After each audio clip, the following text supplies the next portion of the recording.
Greetings.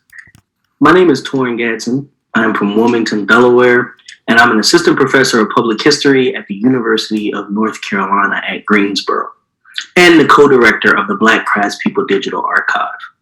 One of my favorite objects is a fireback from the Vesuvius Plantation in Lincoln County, North Carolina. Currently held at the Museum of Early Southern Decorative Arts, this decorative arts object is in dialogue with the neoclassical movement, with such decorative elements as the flanking pilasters and arched roping across the top. And while this object maintains a glaring presence because of its refined style and beauty, a closer look at this object tells a much deeper story of enslaved labor, skilled craftsmanship, and the tethered sense of culture on an iron furnace plantation. Often credited as the cradle for trade and commerce in the inland South, the Piedmont region of North Carolina sustained a remarkable legacy of iron ore production. Ironworks such as the Vesuvius Plantation Furnace of Lincoln County produced beautifully crafted ironworks, as well as other useful resources. Vesuvius was far from isolation as the lone industrial manufacturer in the Piedmont during the late 18th and 19th centuries. This map of 1860 displays all of the tobacco factories, textile mills, coal mines, blast furnaces, and paper mills in the Piedmont. Vesuvius is represented by one of the yellow furnace stacks in the bottom left-hand corner. Vesuvius furnace was constructed in 1795 and is believed to be the idea of Pierre Forney. In May of 1795, Forney sold 1/3 of the interest of investment in Vesuvius Plantation and land to Joseph Graham, Alexander Brevard, and John Davidson. And from 1795, Vesuvius and nearby Mount Tirzah Forge remained in either the Brevard or Graham families until after the Civil War. Joseph Graham married John Davidson's daughter, Isabella, and while Alexander Brevard married Rebecca Davidson, another of the Davidson's daughters, in 1808, John Davidson sold his interest of Vesuvius Furnace. And this transition was crucial because according to Ferguson and Cowan in their work, Investigations into the Early Ironworks of the South Central North Carolina, Davidson wrote two separate deeds. In one deed, he sold interest in Vesuvius to Joseph Graham and listed Brevard as a member, and then in reverse, Davidson sold interest in Mount Tirzah to Brevard and named Graham a member.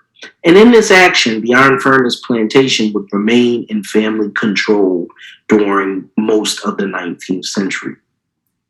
The idea of an ironwork plantation, in theory, was centered around an iron ore deposit. Iron ore was the glue for the operation to function.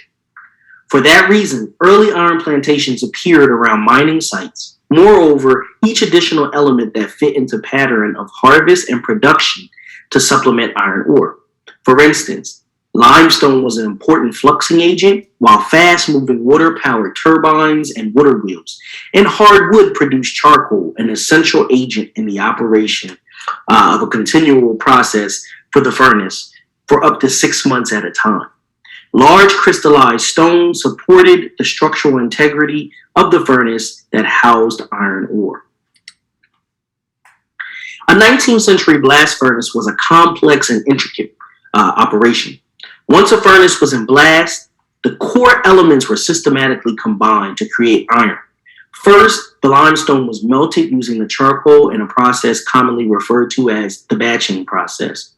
This involved pouring a mixture of limestone, charcoal, and iron ore into the top of the furnace. And while this process is done, it is continually fanned to increase and maintain the temperature of the blast. But once the molten iron was detached from the furnace, it was treated in two principal ways.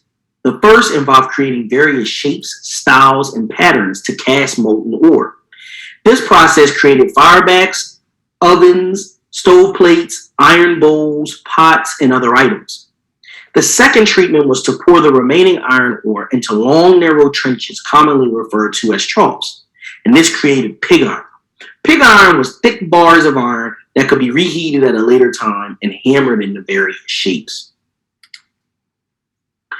This image undoubtedly paints a dual picture of the laborious nature of producing iron ore and establishing such a plantation. Moreover, it highlights how producing an object such as the decorative fireback was primarily the responsibility of skilled enslaved workers. Yet perhaps the most daunting question that remains across the southern landscape of ironwork plantations is dedicated to identifying who did the hard and demanding work. Little has been written about the day-to-day operations of Vesuvius plantation. However, a retrieved 1850s account ledger revealed several names that stood out as possible names of enslaved persons. When matched against the last will and testament of Ephraim Brevard, which listed 30 enslaved persons, to which he gave his brother Robert A. Brevard in 1850, who then assumed control of Vesuvius plantation. Both documents together revealed that many names in the account ledger were that of enslaved workers, offering a new avenue by which to track their daily operations and jobs at the Vesuvius plantation. The implications of slaves either hired or specific to Vesuvius is perhaps the most ominous yet intriguing aspect when viewing the fireback. But ultimately, the history of enslavement is riddled with the conversations of forced labor, yet the beauty and ornate skill that many of the enslaved persons possessed has been silenced due to history's focus on the pain and anguish of enslavement of their forced oppression. This fireback remains one of my favorite objects because of its ability to serve as a tool to both view style and craftsmanship, while also launching into a detailed investigation into enslavement, skilled mastery and craftsmanship, and iron furnaces on the southern landscape.